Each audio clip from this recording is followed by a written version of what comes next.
Hello, good evening, happy Friday. Thank you for joining us today. My name is Trey Olds, and welcome to the Trey Olds Radio Show.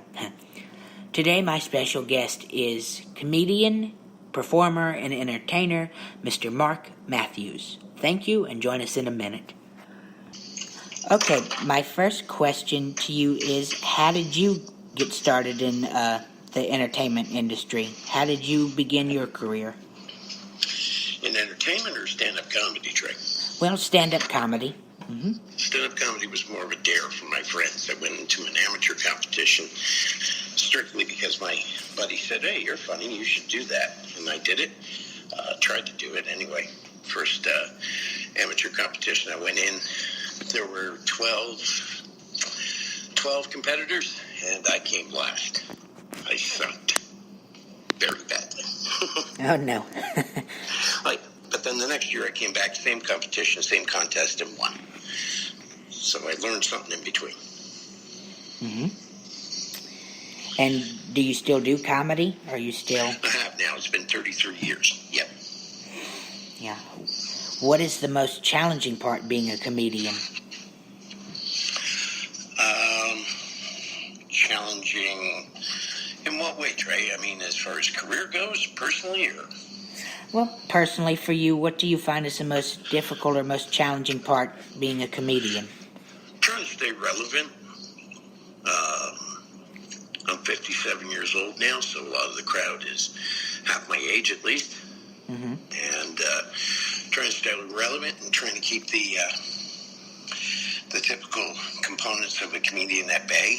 You know, that self-doubt and all those things that go along with being a stand-up comic. Mm-hmm. Well, yeah, I've never done comedy. Everyone thinks I'm funny. I don't know if I should give it a try, but I've interviewed a lot of stand-up comedians. But what is your comedy routine? How do you write your material? How do you usually start up a comedy show? I think, like most comedians, it's observational about what goes on around me. I don't draw observations like I can't put myself in the same caliber as, say, brilliant George Carlin.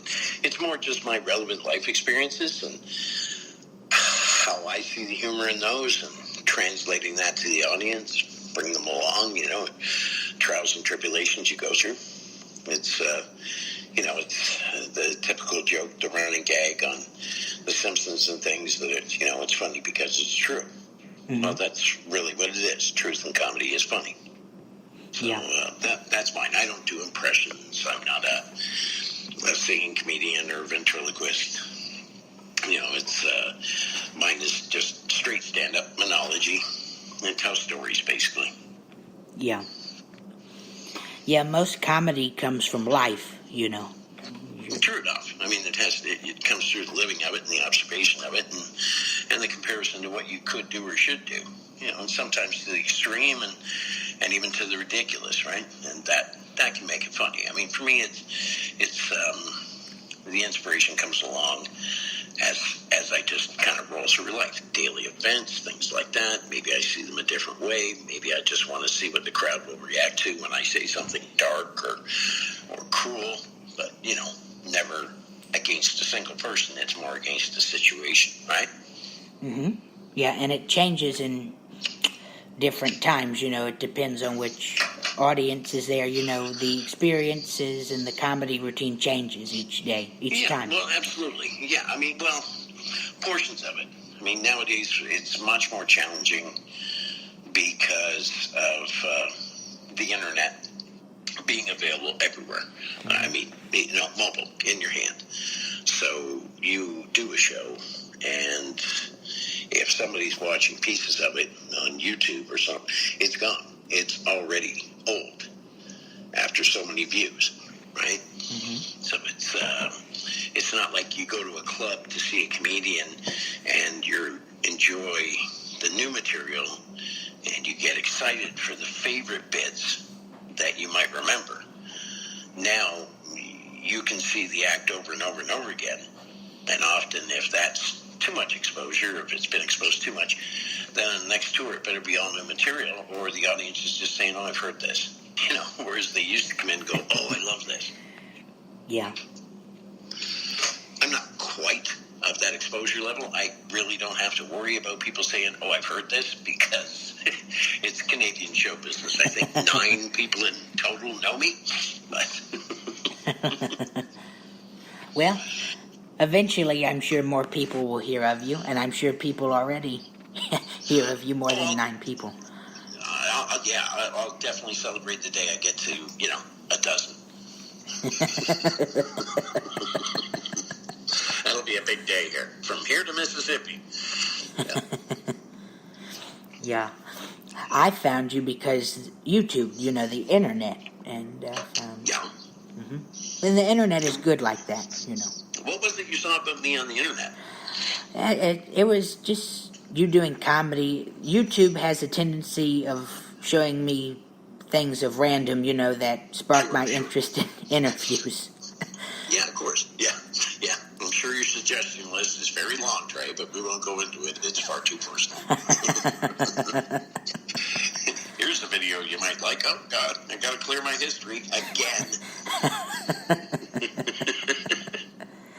You're laughing a bit too much at that, Trey. I'm a little concerned about it. Well, I laugh at almost everything, so... Oh, well, then I thought I was doing well, but then I find out you just do that. My next question to you is... Yeah. Do you have any upcoming comedy gigs you can share? Do you have anything? Yeah, it's... I just finished a string of shows... nice venues, usually performing arts centers, with one of my dearest friends and a brilliant stand-up comic, Jeremy Hahn. And Jeremy was kind enough to ask me to open for him, being that we've been friends for 30 years.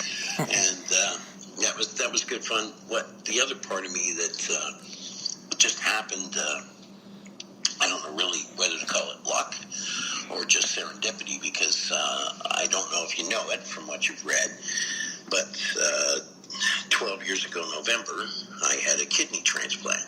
Mm-hmm. So when I say I'm happy to be here in front of a crowd, I mean it, because technically I'm happy to be anywhere.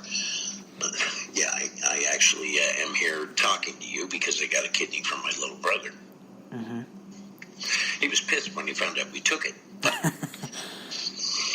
just, what happens in Vegas stays in Vegas. Anyway, but what happened was the hospital asked me if I would speak at one of their seminars about my experiences on dialysis and then my ensuing kidney transplant. And when they sent that out to other medical organizations to try and get people to come to their seminar, the other hospitals started reaching out to me to ask me if I'd like to come do the same with them. So I talk about my experiences on 2 different types of dialysis, my pre-dialysis experiences, and then my transplant and my life since then. And it just lends itself to some humor, because you deal with the most tragic situations through humor, or I do anyway. Mm-hmm. And now that is a totally different thing that I never pursued, I never thought of. And so if you want to come to the St. Catherine's Hospital on June the 5th, you can look it up on the Niagara Health Systems and get yourself a ticket for that. The other shows that I'm doing through the summer up here in Canada, I don't know geographically where you're placed you're in Mississippi, right? Mm-hmm. Yeah, I'm not sure if what the weather's like year-round for you, whether you get 4 seasons, 3, you know what I'm saying? Mm-hmm. Yeah. But for us up here in the summer, the clubs tend to slow down a bit for the crowds.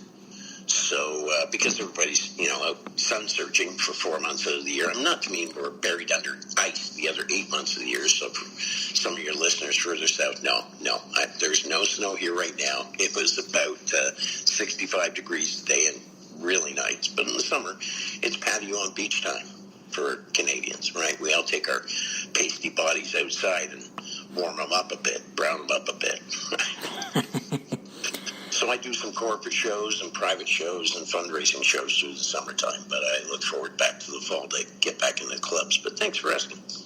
Yeah. Well, it's good to stay busy with all the comedy shows, as long as you enjoy it, Oh, absolutely. It's funny you say that because the first time I mentioned I was on the amateur competition, which is the way that many comedians start out, whether they win or not. It's whether they stick to it and really love it. But I came off the stage having done my set. The very first time I was ever on stage was a competition. And I came off and I was just so pumped about it. I just really enjoyed it. It was just something about it, having the crowd in front of you and reacting, going along with you, although they really didn't that much. Mm-hmm. But I really enjoyed myself. And as I came off the stage and was standing in the wings, the MC came off. And I said, "How did you think I did?" And he said, "Well, as long as you had fun." But being so enthralled with it, I actually thought to myself, I did. I had a great time. I'm going to keep doing this. I didn't realize he was insulting me like, "You suck." But, I really enjoyed myself. And that goes back to the root of what you said, as long as you're having fun.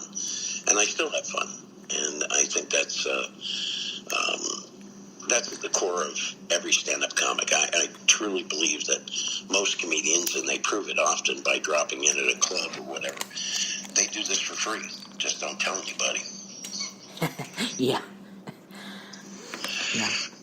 I hope I didn't tell everybody now. Shit, I just blew it. That's it. The cat's out of the bag. Yeah, I'm out of the fraternity. That's it. I cancel my card and my secret handshake. Yeah, but that is true about everything you do in life, a job or career. As long as you're having fun. I've been doing radio for 6 years, and mm-hmm. I'm an actor, really. I've done theater acting and voice acting, and but it started out with radio, and different paths and entertainment come along after that. And, of course, yeah, as did with me. I've done a couple of films. 3 or 4. I forget, because they're mostly independent films, but most interesting one was, I'll tell you a little story about it. I was asked to do a film for something called the 100-hour film race. Mm-hmm. And it's an international film competition. And when I say international, legitimately, there were entries from Ireland, Japan. Oh, wow. Yeah. It was, at first when I got into it, I really didn't know much of what was going on. It was just an acquaintance of mine asked me if I'd like to be in a movie. And after I said to him, it's not going to be on a motel, is it? And he said, "No, it's not." So strangely enough, the first scene was shot in the motel. But, which got me all wound up. It's like, you lied to me. But what occurred was I had been a very small part, just a bit part, in the gentleman I mentioned before, Jeremy Hodds. He had taped a TV special in Canada, and when it aired, it was nominated for a Gemini Award, which would be on par with the Emmy Awards in the United States. Mm-hmm. So, being nominated for that, I said to him, can I use that as a credit? And he said, "Absolutely, you're part of the cast, we were nominated, of course." So, I had that on my credits. And this gentleman who was making the film saw that. I said, "Oh my gosh, the guy can act. We can use him. We like his look. We want this gangster killer type. And we think you're perfect for the movie."